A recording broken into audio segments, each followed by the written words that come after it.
call it.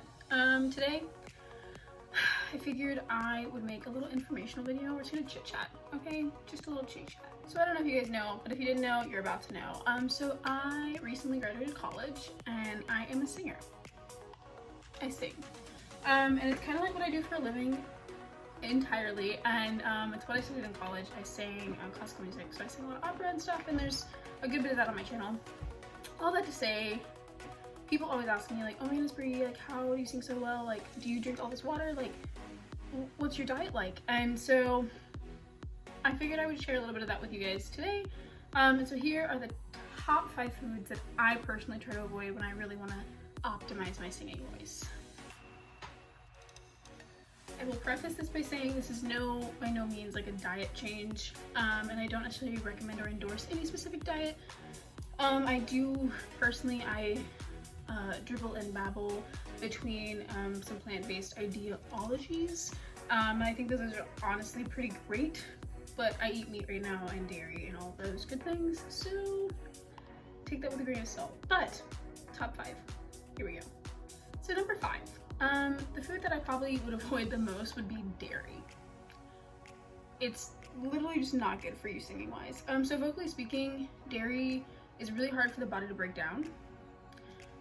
And with that, it oftentimes gives people mucus, which makes your vocal folds harder to literally move.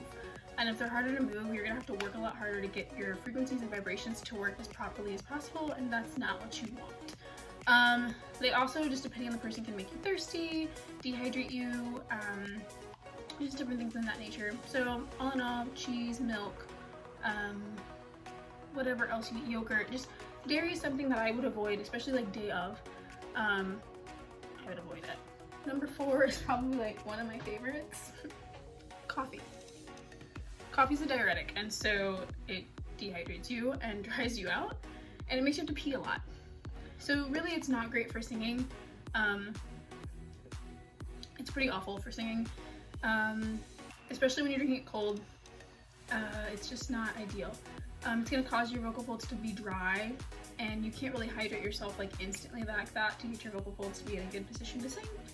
So avoid caffeine, really. But coffee, caffeine, caffeinated sodas, even chocolate like has caffeine in it, and then the extra sugar in chocolate also doesn't help. I find that sugary things, like if I have a nice coffee with a lot of creamer in it and sugar, it kind of adds mucus in my regions here. Same with lemonade. I don't know why. I think that could also be citrus. Citrus can sometimes be irritating to your vocal tract. So these are some of these things are just not like plain as day. Like dairy, I would say is plain as day. But like the lemonade thing, I think that's more of like a personal thing. Like not everyone's gonna be affected by that kind of stuff. And so a lot of this is just something you're gonna have to trial and error for yourself, to kind of discover what your body responds to, negatively or positively. Number 3, this one's really hard or sad, but fried foods. All that extra oil and salt is just not something that's gonna really help keep you in your best vocal shape possible. The oils really add like buildup on the vocal folds and in like, you know, your esophagus and things, while the salt is again like taking water from you. So the combination of those two is really not great. Tastes delicious. Functionality? None. Don't do it.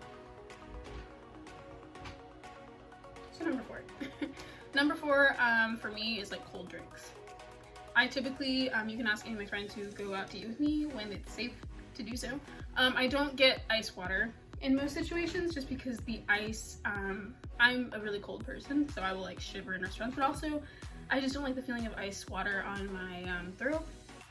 It just feels kind of jarring to me, and I find that room temperature water feels a lot more soothing and relaxing, and I feel like it hydrates me a little bit quicker than if I'm drinking a bunch of cold water.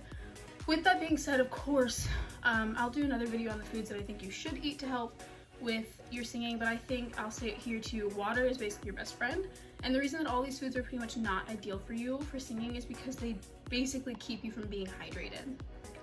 So that being said, water is your best friend, drink it. And I think if you can choose between cold and room temperature, I vote room temperature all the time. And that's even over hot water, so bonus tip. And last but not least, spicy foods. I have like no tolerance for spice, so this isn't really something I deal with, I don't know, like everyone loves spicy stuff. Spicy stuff is just not gonna make you sing better. It's literally gonna just irritate your throat and everything in your vocal tract, and it's just not gonna help you be a better singer. It's just not. It also is just gonna make you want water. And so basically any type of food that makes you crave water is kind of dehydrating you and putting you in a direction where you don't want to be for your optimal singing voice. So that's pretty much it. No caffeine, no dairy, no fried foods, no spicy foods, and no cold drinks. And a lot of those overlap. Like, you don't want to do cold coffee or cold sodas, which have caffeine. You don't want to do, like, you know, cold dairy. Those things overlap. And so a lot of these are kind of easy to remember because if you think about it, they're all like the same. But I think if you avoid these foods the day of, maybe 2 days of, or even the week of a big performance, you will notice a huge difference in how your body responds. And it's kind of interesting because when you're a singer, like, your body is your instrument, and so you do have to take care of it and kind of, you know, be aware of what you're doing and be intentional about some of the things that you're intaking or intaking, because they are going to affect your instrument and how you perform. Which kind of is stressful, but it's kind of cool. You have a little bit of control over like how you sound every day, and so I don't know, I hope you guys found this super useful, or at least informative. If you want to learn some more stuff about the voice, comment down below and let me know.